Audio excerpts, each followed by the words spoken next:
मित्रमंडळींनो, आपल्या युवा मराठी चॅनलवर नवीन असाल तर युवा मराठी चॅनलला लवकरात लवकर सबस्क्राईब करा. तर आजच्या भागामध्ये इकडे राणी आणि इंद्रन ते रोडनी चाललेली असतात. कारण की ते आता ते घर सोडून देतात. ते म्हणतात अजिबात इथे थांबायचं नाही. आता राणी म्हणते की आपण इथे स्वतःच्या हक्काने पुन्हा येऊ असं म्हणतात आणि आता ते जायला निघलेले असतात. आणि ते आता रोडनी जात असतात. तर इकडं आता जे विक्रांत आणि ते उर्मिला आणि ते खूप खुश असतात आणि ते होळी साजरी करतात. आणि इकडं उर्मिला आणि विक्रांत जे घडलं ना ते तसं सांगत असतात. म्हणजे आता इकडं रत्ना काकीन ते राग राग निघून चाललेले असतात रोडनी. कारण की मालतीन त्यांचा खूप अपमान केलेला असतो. आणि म्हणून अजित म्हणतो की आई, आता आपल्याला विक्रांत दादाला फोन करून कळवायला हवं की आम्ही हे सगळं काही केलं नाही ना, तू हे सगळ्यांना येऊन सांग.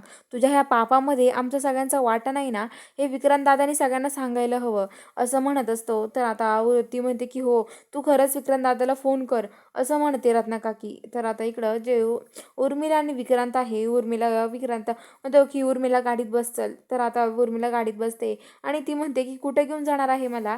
तर आता विक्रांत म्हणतो की कुठे नाही, तू चल माझ्यासोबत फक्त.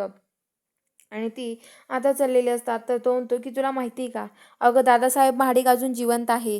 तर आता ते म्हणतात काय, दादासाहेब महाडिक जिवंत आहे? हो, फक्त आबा ते घरातून निघून गेले म्हणून आबांनी सगळ्यांना सांगितलं होतं.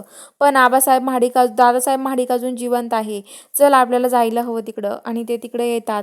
तिथे आल्यावरती आता ते त्यांच्यासंग बोलतात. तर आता लगेच जी उर्मिला आहे ती जाऊन पाय वगैरे पडते आणि म्हणते की मी तुमची सूनबाई उर्मिला.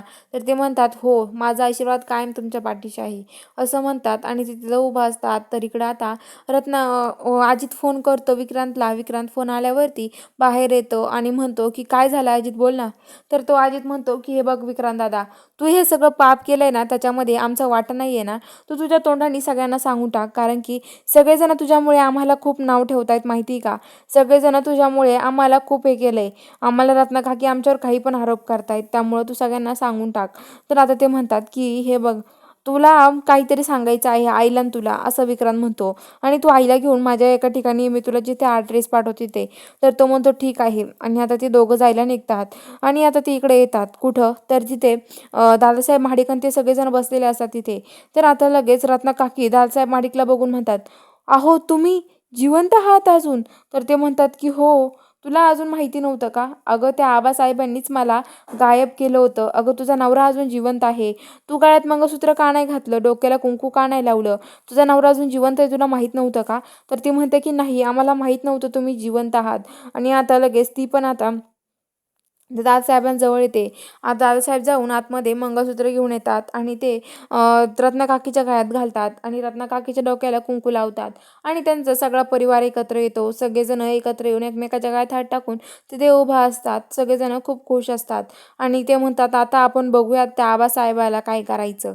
तर आता रत्नाकाकी म्हणतात, मला असं वाटलं नव्हतं, आबासाहेबांकडून अशी अपेक्षा नव्हती असं रत्नाकाकी म्हणतात. तर आता इकडं ते तिथून जातात, घरी यायला निघतात. असं घडलेलं असतं.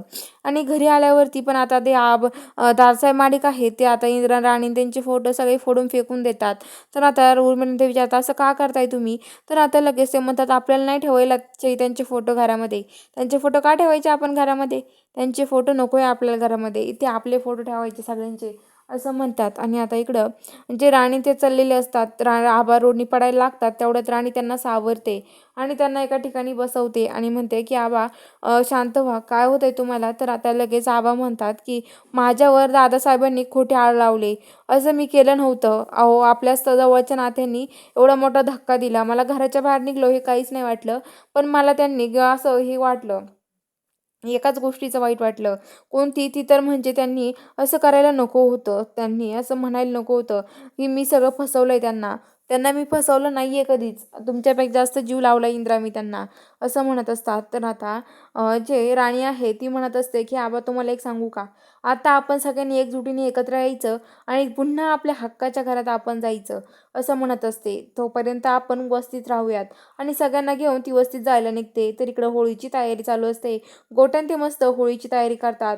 आणि तेवढ्यात एक माणूस म्हणतो की तुम्हाला माहिती का, आपली होळी आज जबरदस्त होणार आहे. कारण की आबासाहेब महाडिक पण इथे आले आहेत. तर त्यात काय आबासाहेब आले इथे? तर ते म्हणतात की हो आबा आले आहेत. तर सगळ्या खूप आनंद होतो.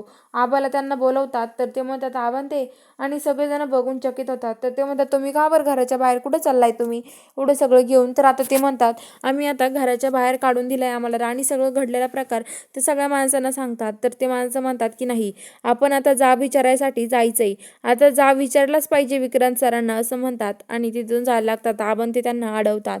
तर बघूया आता पुढील भागात काय घडणार आहे. बघायला चॅनलला सबस्क्राईब करा.